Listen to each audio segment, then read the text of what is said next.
Assalamualaikum warahmatullahi wabarakatuh. Perkenalkan, nama saya Wahyu Ramadan dengan NRP 24 2021 021. Saya selaku mahasiswa Institut Teknologi Nasional Bandung, Program Studi Perencanaan Wilayah dan Kota.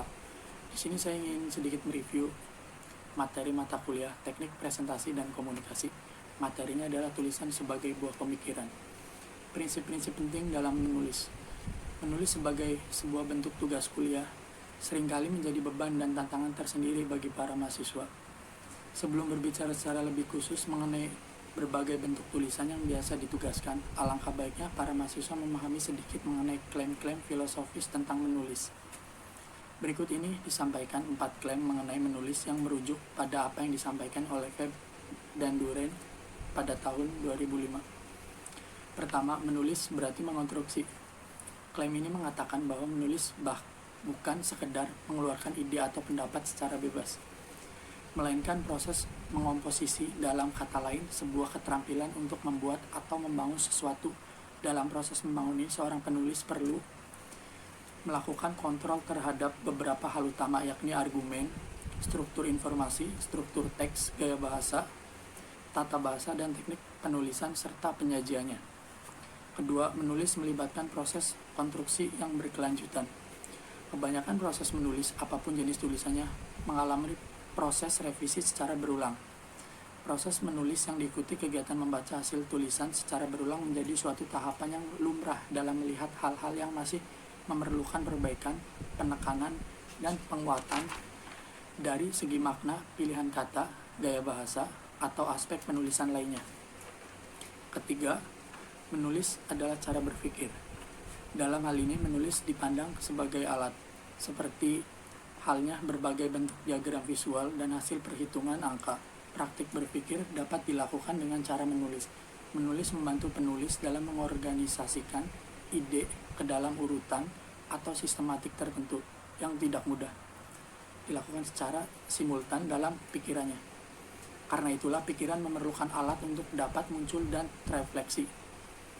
Pada dasarnya, pembaca dapat melihat bagaimana cara berpikir penulis melalui tulisan yang dibuatnya.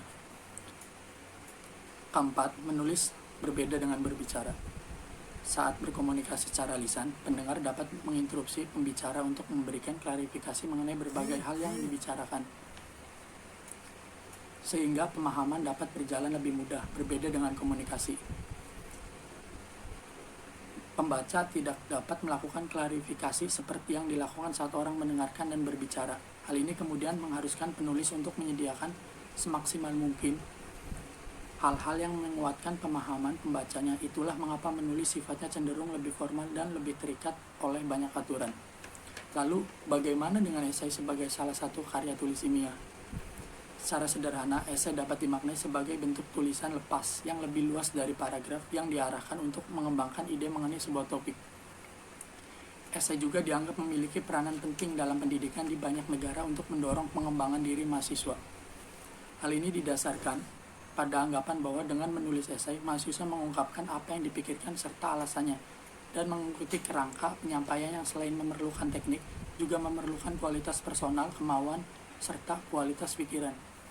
Dalam menulis esai, mahasiswa diharuskan membaca secara cermat, melakukan analisis, melakukan perbandingan, menulis secara padat dan jelas, dan memaparkan sesuatu secara seksama. Apa tujuan penulisan esai?